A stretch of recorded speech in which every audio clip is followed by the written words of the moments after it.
I am delighted to introduce you to Jennifer Tharp. Now, Jennifer is also from my hometown of San Francisco, California, but that's because apparently we've swapped places because she was born and grew up in the Midwest. Now, I've been asking people of substance and achievement to be here, and that's one of the reasons why Jennifer was literally, I think, maybe the first person I asked about this, because she has never shied away from taking a leadership role. She has been a leader within the project management community at the chapter level, at the national level, and at the international level, serving on the board of the Project Management Institute. But mostly, I like her because she's smart and she will share her thoughts comfortably. So thank you so much, Jennifer, for being here. Thanks, Kimmy. It's great to be here. Great to be talking to you again. I've missed you. I've missed you too. I run into a lot of reasonably predictable people around here around the pandemic thing. When we look at leadership in project management, that's not the whole of your leadership journey. And sometimes it turns out that what we gleaned from experience versus, lists and helpful hints was really valuable. So I'm kind of curious, what was something that you learned on your journey that was so profound that you wouldn't right now trade that experience for any list generated by any guru? That's a great question, Kimmy. I think, like a lot of people, I think that when I think about the most important lessons that I've learned, I have a tendency to focus on the lessons I'm learning right now. So, I mean, we've all had interesting paths that have taken us over a lot of different terrain than we expected. But when I think about, the lessons that I'm still learning, I I'm I'm spending a lot of time thinking about how to help people who are struggling with beliefs that are getting in their way. And specifically in today's world, and this is not confined to America, this is all over the world, people that are getting caught up in conspiracy theories. We all have family and friends and people that we know, that we love, that we care about, who we see falling into patterns of thought that seem to be destructive and seem to be preventing them from doing the things that are important to them. And so I've been spending a lot of time trying to figure out, trying to research and learn and think about and experiment with, because that's how we learn the most these days, how to engage folks and help people that I think have, destructive modes of behavior. So that's that. Unfortunately, I'm not sure that I have tips and tricks in that area, but it's an experience that I'm absolutely hating, but it's an experience that I'm getting a lot of value out of, and that I do think that I'm learning from. So when I think about, one of the things that I've been thinking a lot about is, when we know that people that believe in conspiracy theories tend to have a greater need for, what they call cognitive closure. We need to find an explanation for things when there isn't a simple and clear reason. Well, there's got to be a simple and clear reason. Maybe it's this, maybe it's this. We've got to grab onto something that makes me feel like things are controlled, even if they're controlled by other people, but somewhere there's got to be some sense of control. So that cognitive closure, and there's also that desire that we all have as human beings to know something that nobody else knows. Oh, you know, you believe that because that's what everybody's saying, but I know the real truth. We all want to be unique. We all want to be special. So it's hard when you understand those rational biases for irrational thinking. How do you reach somebody in that situation, and how do you help lead them and help bring them to an area of greater understanding? We don't want our friends to get sick. We don't want our friends and our relatives to engage in behaviors that are destructive, whether it's, you know, political or pandemic related or whatever. We want everybody to be okay. And so it feels very important. And it's one of the things that I think about when I am working on this is the fact that I am not immune from this. Like everything else, I mean, studies have shown that like 50% of people believe in some kind of conspiracy theory, which, you know, I feel a need to have a rational explanation. I feel a need to be special. So it's very, you know, what are my blind spots? What can I continue to examine and make sure that I'm not going down a road that is not positive and that is not helpful for others? It's, you know, it's in some ways it's a defense mechanism. You know, we're primed to be suspicious of things that can't easily be explained. So how can we be more humble as leaders? How can we have that humility to recognize where our own vulnerabilities are?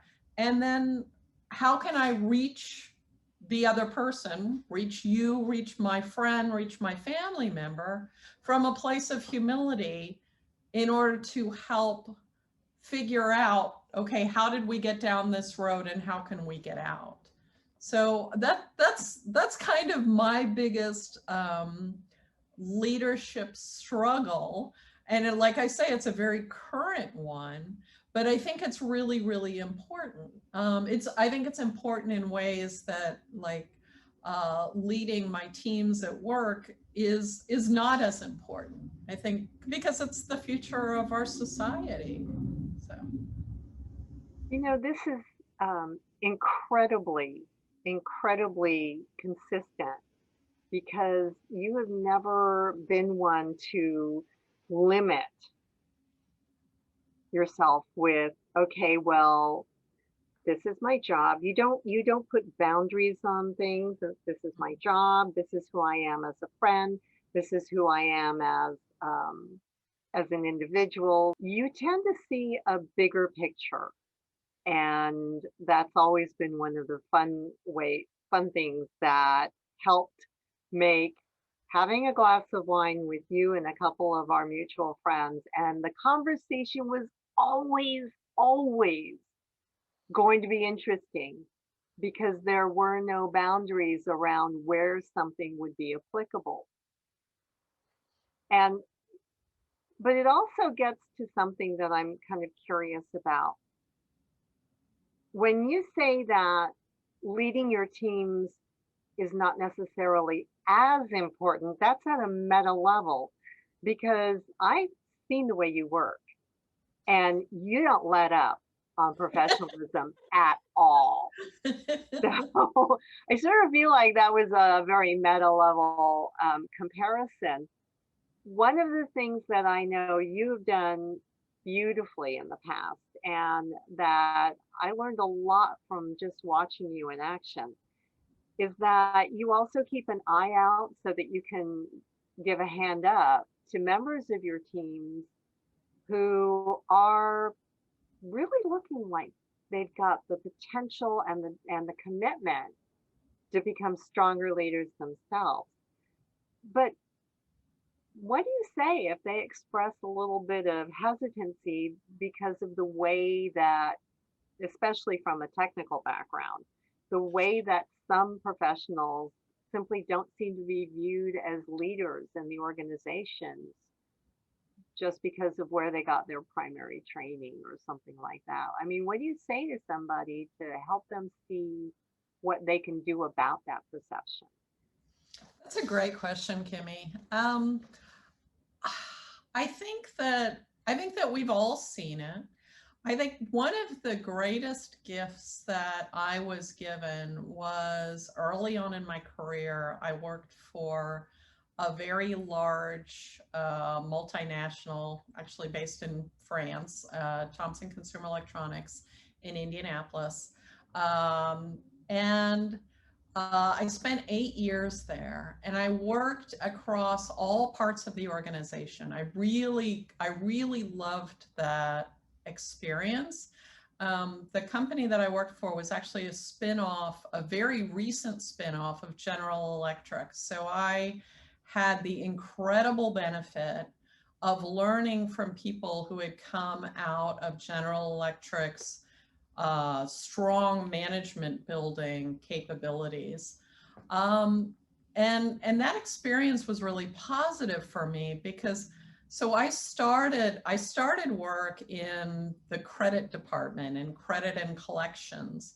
And part of the reason why I had was because I did not take a typical path. I had started university straight out of high school, and because of other things going on in my life, it was not the right move for me, and I didn't even last a semester. And so I dropped out, and I needed to do other things with my life, and I started working as a bookkeeper, and I ended up being able to get a job at a very large company in a very low role in doing finance work. But I didn't have a degree, and I didn't have very much experience. But one of the benefits for me of being in that organization is that it was an organization, and it was a people, and it was a culture that looked at everyone as having capabilities to contribute. So it was during my 8 years there that I ended up putting myself back through school and doing everything else.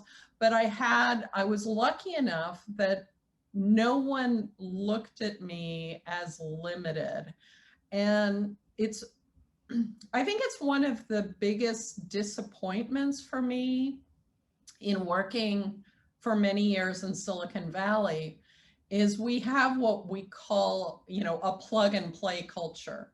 If I need someone that is going to do marketing for my startup, I want somebody that's done this exact same job and in the exact same industry and the exact same kind of company, and I just want to plug them in and they'll do the exact same work for me. It's just we seem to believe a lot less in people's ability to learn and develop and grow, and I find that very disappointing and very limiting, because our capabilities to grow and develop as a person are so great. And so I do find it disappointing when people will look at someone and say, oh, wow, they're only, a project manager, they're only a developer, they're only an accounting clerk, they're not going to have any useful information. But the reality is that everyone has experiences that other people can't see, and we all have insights to share. I think one of the ways that project managers specifically have leadership potential is, it's one of those things that's incredibly obvious when you think about it, is project managers, to be really successful, you have to, you mentioned seeing the big picture. You have to be able to see the big picture. You have to have kind of a systems mindset. How do all the pieces work together? And it's not just the technology pieces.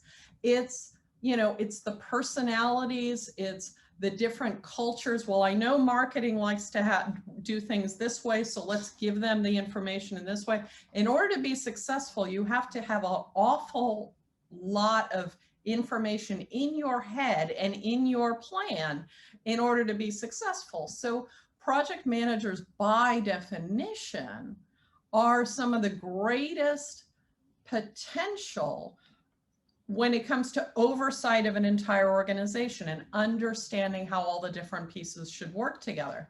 I've always found it curious that when we get a new CEO at a very large company, they tend to come from finance or they tend to come from sales.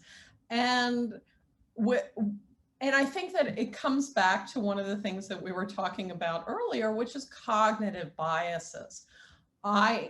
If I'm a CEO and I came from sales or I came from finance, then I'm going to look at all the little people in my organization that came up the same way and say, well, clearly they're going to be a great leader like I am. And I'm not necessarily looking at the skills that maybe I'm missing.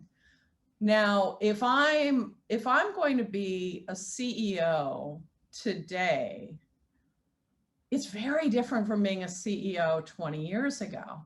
Our world of work is so dynamic, so constantly changing. The whole concept of organizational agility fell off of a McKinsey page and into our lives so quickly. We need to be always experimenting. We need to be always executing. We need to be constantly learning as an organization. And who is better at that than a project manager? Who knows what our capabilities are? Who knows how to fail fast and recover and keep moving? Those are absolutely the skills that organizations need to go forward. And so in my mind, I believe that more and more, you're going to see more executives coming from the ranks of project management. And it's actually pretty funny because in my recent work, I got a job in government, and I hadn't worked in government before. And I thought it was really interesting that one of the executives in my organization, we could just speak with this wonderful cadence that she understood exactly what I was trying to accomplish. We almost had like these mental shortcuts, and we were 100% in sync, and I was able to execute so well under her leadership. And it took me a year and a half to realize, you used to be a project manager, didn't you? And that's absolutely true. So, and the fact is that she didn't tell anyone that she used to be a project manager because, you know, we still have that bias that executives don't come from the ranks of project managers. So we're learning these things more and more. And I think that by being a little bit more public about it and being more bold about, oh, yes, I do understand that because my background is in execution. My background is in getting things done. And it's the absolute best background for a chief executive of an organization. Obviously, I agree. One of the other things that I found as I was coaching someone with their speaking, prior to this, it was in front of a table, you know, in a meeting room, but now we're also working a little bit every week on camera. Was we got done with a session about how the benefits of the project were going to be compromised if certain things were not taken action on immediately. And it was wonderful. She did a great job outlining the benefits, outlining the impacts of the project. We're not talking Gantt charts, and we're not talking budget line items. We're talking about business cases. Right. But when it came to explaining why she was the logical and best candidate to take over a new transformational program, she talked about her experience as opposed to the benefits that her experience gave. And I stopped her cold. I said, okay, did you just hear yourself? She said, yeah. I said, I want you to think about why you're such a wonderful advocate for your project, but not as passionate and committed an advocate for yourself. Because I think as project managers, we're sort of trained to be very strong communicators about what's going on the project and why we're right to defend it and why you're right to continue supporting it. But I think sometimes we forget that that's a skill that can be easily transferred to our own professional identity.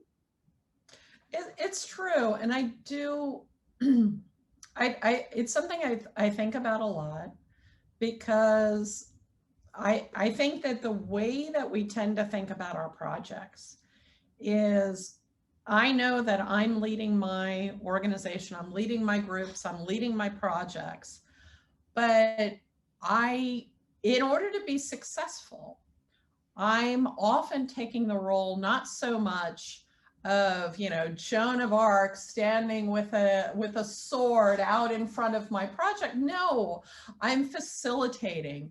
I'm garnering resources. I'm guiding the project along. And so when it comes to people asking that really effective project leader, well, what did you do? They have a tendency to talk about, like, oh, what my team did. If Sheila hadn't done this, oh my gosh, it would have never.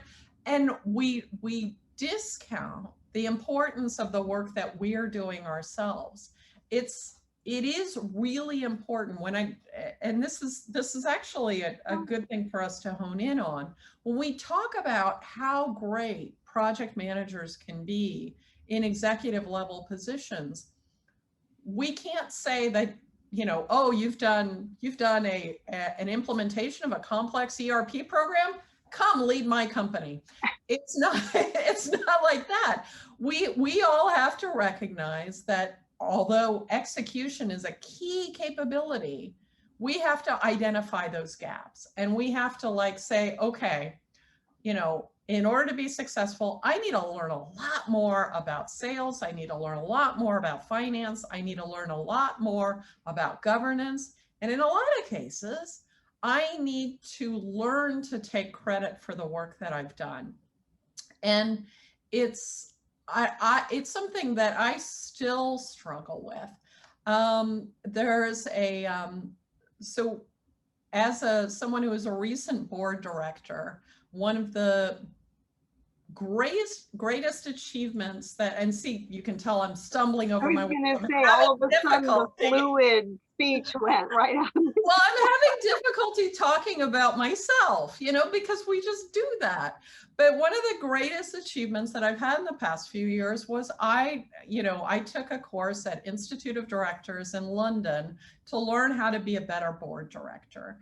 And one of the things that they coached us on, that I kept having to remind myself, one of the last steps in becoming a charter director is you have a panel interview.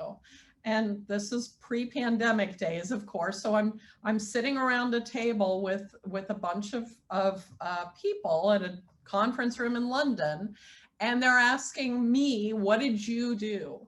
And they told us, you can't say we, you have to say I. And that's that can be such a struggle for a project manager, because I'm used to talking about what my team accomplished. So here I am saying, well, and then I did the analysis, and we're just not used to doing that. But that's also another skill that you have to have in order to be able to communicate your value and to be able to talk about what it is that you're going to be able to do. Because if I'm only saying we, and I'm only talking about the value that my team has provided, well, I'm not communicating to the other person what value I'm going to bring to their situation and how I'm going to help them do it. So it's just that pivot in mindset can be really challenging and can be something that you struggle with, but it's an absolute necessity in order to be able to communicate your value and to be able to move into those executive ranks. I think in some ways we kind of let a pendulum swing a bit. And I'm going to go out on a political correctness limb and say that as more and more people got into project management, not just people who had strong science background and science training, but people who also had MBAs and people who came out of humanities. So they're used to relating to people as people. I think what you're suggesting, correct me if I'm wrong, is that what we need to do is tread a balance that helps us communicate. Yes, okay, our team did this, and this is the role that as the team leader, this is what I was responsible Right. for so that they could do that. It's true. I mean, and to some extent, it's kind of like code switching. I know that I don't want to take responsibility. I don't want to take all the credit for the work that my team has done. I know that I could not have done anything without them. But I also know that in the right kind of conversations, I have to be able to communicate that value that I'm providing very, very clearly, or people aren't going to get it. So, yeah. It's true. I think it is a bit of a pendulum, and it's more of a struggle for a lot of us. I will say one of the great pieces of advice that a dear friend gave me when I decided that one of my personal gaps was public speaking, and I needed to like start presenting and going to conferences and speaking in large groups and getting some of my ideas across.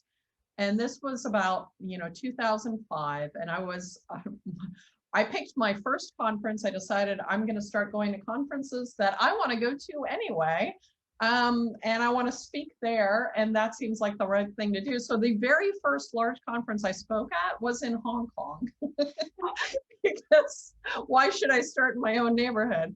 And I made a good friend there, and she told me, she said, one of when you're having difficulty and you're feeling kind of, stage frighty, and you're feeling not fully confident and like, what am I doing in front of 600 people? And oh my goodness, she's like, it's your responsibility to be able to reach the people in that audience that need your help, because there are people in the audience who are struggling with the things that you have been learning.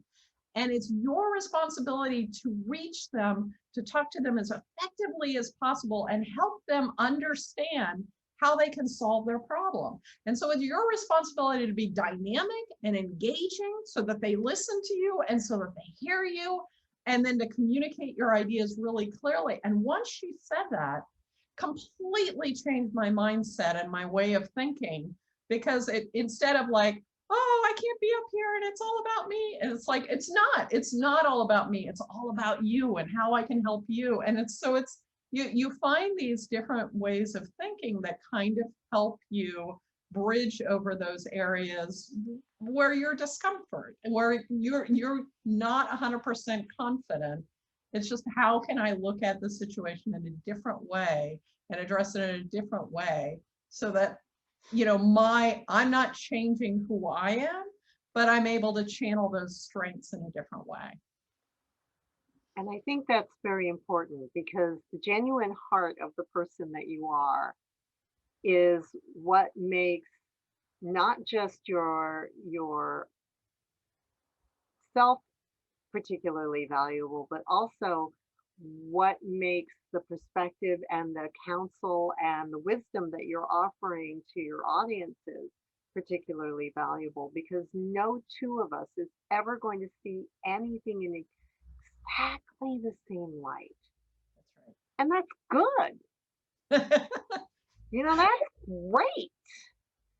It comes back to that diversity of thought. I mean, if we don't have a lot of different ideas and different ways of thinking, we're never going to come up with breakthrough ideas and really transform the way of working. So, yeah.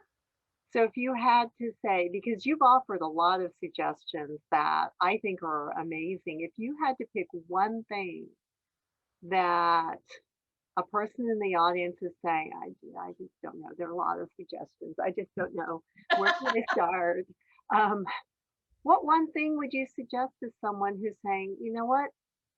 She's right. It is in my hands. I can do this. It is a journey. What's the first step you think they should take? Well, a lot of it depends on where you're coming from. I think the things that have served me the most I used to have a quote over my desk 20 years ago, 25 years ago, which I always thought was really helpful. And it was wrongly attributed to Goethe, but it definitely helped me. And it was, you know, whatever you dream or want to have happen, begin it. You know, because genius, just starting something has the magic of making things happen. I build on that a little bit and say, and kind of extend out to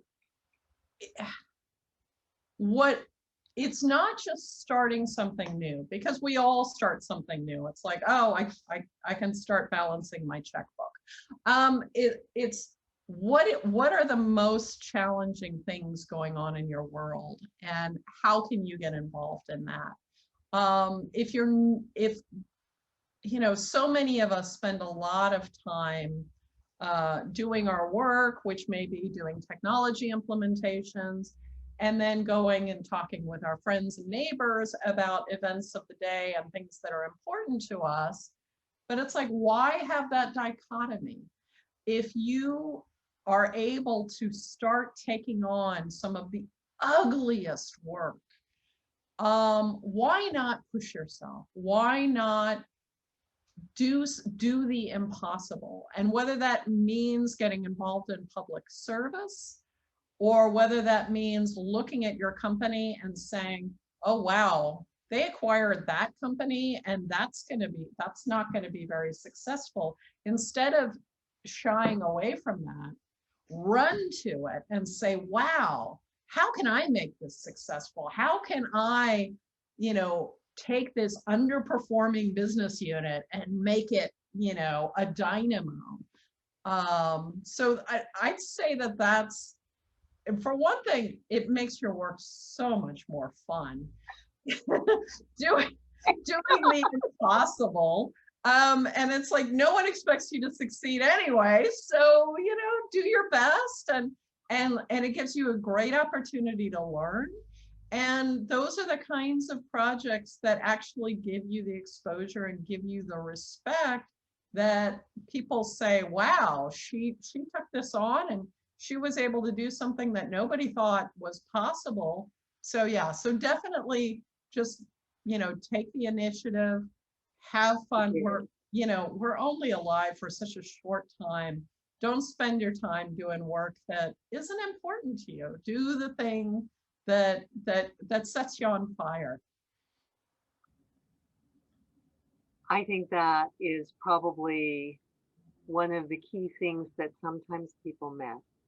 Because when we talk about follow your passion, we're not saying don't do a practical career. We're saying apply a practical career to what matters to you. Yes. So, Jennifer, thank you so very much.